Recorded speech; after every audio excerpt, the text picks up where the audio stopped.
All right, so after trading for John Wall, our new starting lineup is John Wall, Tim Hardaway Jr., Luka at the 3, Dorian Finney-Smith, and Maxi Kleber. Now, right out of the gate, I'm not in love with starting Maxi at the 5 because he is not much of an interior defender. He's not terrible, but that's not his forte. But at the same time, there's always Willie Cauley-Stein off of the bench, who I can insert into the starting lineup if we need a bit more rim protection. But the reason that I start Maxi is 1, he's better overall, 2, he can shoot, and 3, he is much more versatile defensively. While Maxi might give up a few more points in the paint, he is very capable of switching onto smaller guards and keeping up. Also, with this lineup, we will have 5 guys out there capable of shooting threes. Now, Wall doesn't shoot them particularly well, but I'm hoping that his playmaking will allow Luka to finally be an elite outside shooter. But the point is, the floor spacing with Maxi is better as well. Luka over the past 2 seasons has had just 23% of his threes assisted, meaning he is taking a fuck ton of threes off of the dribble. And while he's pretty alright at those, his 3-point percentage overall has suffered from the lower percentage looks, despite the fact that Luka is a genuinely good shooter. I've been of the opinion for a while now that Luka needs to be in an offense that gets him off-ball opportunities, because the heliocentric offense that the Mavs have ran is predictable and not sustainable for Luka in the long term. So Luka will be getting a lot of catch and shoots this year to make his life easier and make him a more efficient outside shooter, while also making the system a little bit less predictable. Before, you really couldn't do that type of stuff much because this team didn't really have anyone that could pass outside of Jalen Brunson. Now with Wall, we have someone who can run the offense at a borderline elite level in terms of just pure playmaking, while Luka does work off of the ball. Last season, Luka took a huge step as a mid-range shooter. This year, I'm hoping he takes a huge step as an off-ball scorer and really rounds out his overall offensive game. It's my goal to get Luka to shoot 40% from 3 this year, and I'm hoping that Wall can assist with that.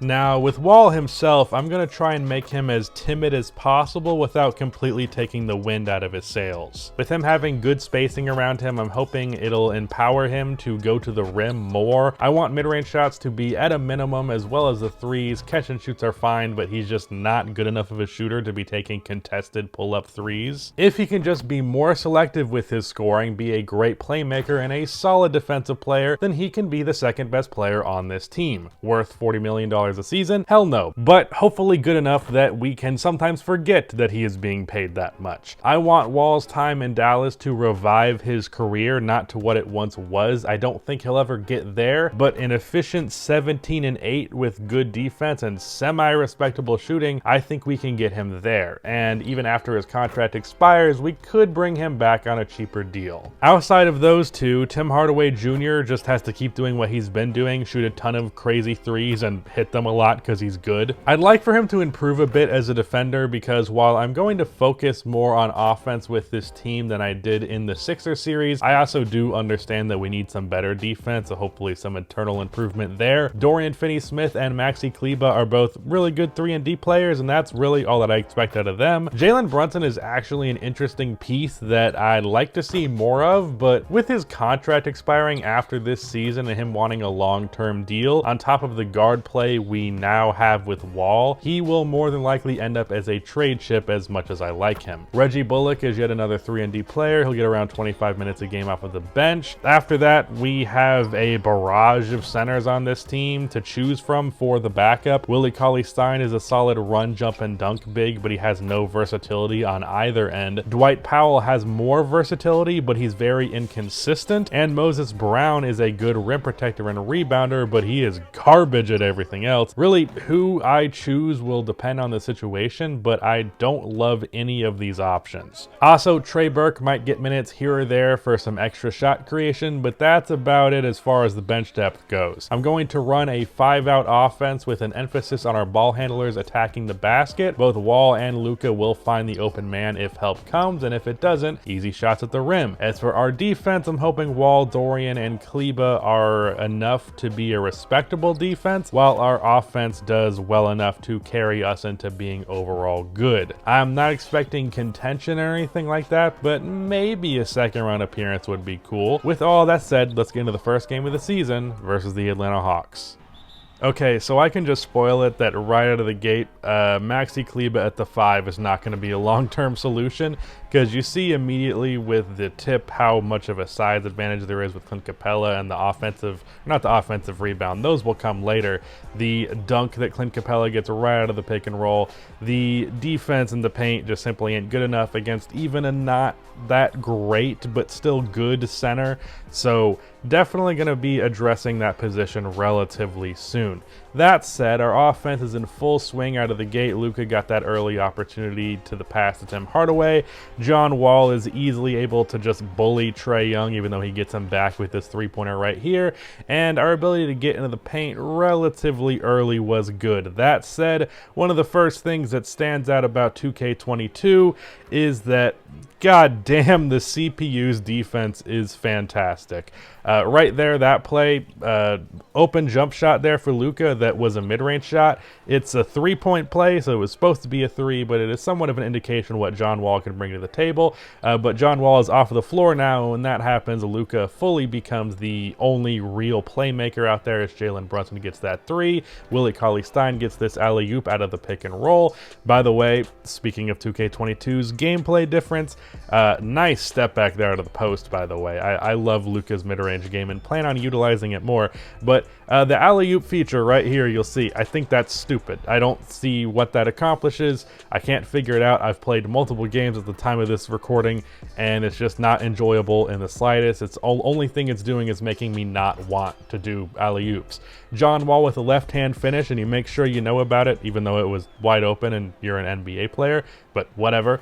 Alley-oop right there from John Collins to Clint Capella, and John Wall driving inside once again. He pretty much got to the rim at will in this game, and that was one of the only things that came easy. But this play right here, you see Luka pops open for three off of the pass from John Wall. And another play right here. Luka, wide open three, green release. Luka has an interesting release in this game. They finally mo-capped his actual release in, and that is three consecutive green release three-pointers for Luka Doncic in a row as he does the "my hand is literally on fire" thing. But yeah, just a great stretch there to showcase the potential of Luka actually playing off ball. This play right here, Luka gets a good look, does not go in, but hey, that's good offense, and I can't complain about that, so I'm going to show you when there's some good offense, even if it doesn't work out. Right there, mismatch from the pass from John Wall, easy money right there. But the thing about Luka playing off ball more isn't just that it's going to make him more efficient from three, even though that's a big part of it, but it's also just the fact that I think in offense where one guy is dribbling the ball constantly, terrible defensive rotation there, I think it's really problematic in the long term and is easier to defend, and teams can pick that apart. You see in the playoffs all the time where you've seen with the Mavericks where Luka does a great carry job, but defenses eventually figure it out, and by the fourth quarter the offense is slow, and if Luka isn't just unbelievable, the offense just ain't what you would like it to be. DeLon Wright just went on a single-handed run right there himself, and then ridiculous shot there by Danilo Gallinari. But getting Luka to work off of ball will make the offense more dynamic and less predictable. I value quite a bit being the engine of a team's offense, and if you can do that without the problematic heliocentric elements of it, then that is very good. That's what I think Steph Curry manages to do with his off-ball play, and Nikola Jokic manages to do just by virtue of being a center.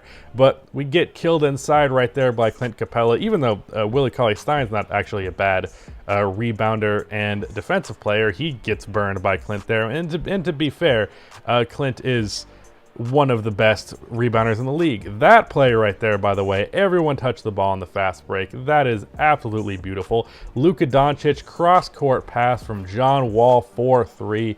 But the one thing that definitely stood out the most as a big problem for this team was the boards, because Kleber at the 5, I went into this like, oh yeah, that'll be fine. Immediately proven wrong by the Atlanta Hawks. So just maybe a little bit of a hint as to what comes in episode 3, but we're probably going to be making a move for a center because I don't much care for the plethora of centers that are on this roster. But going into the late fourth quarter now, we have a decent decent lead here on the Hawks, and John Wall with a great block. John's one of the best shot blocking guards in the league, and the fast break leads to a Dorian Finney-Smith layup. And then John Wall gets himself some three-point action with the green release. I don't know how I feel about the camera cutting like that when you hit the green release. Sometimes it's cool and sometimes it's jarring. Luka taking Clint one-on-one to the rim. Didn't actually shake him, but he's also just a damn good finisher, so it works out.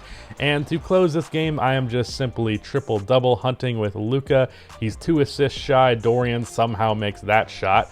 And then to close the game, we get this pick and roll to Maxi Kleber, and that layup gives Luka the triple-double.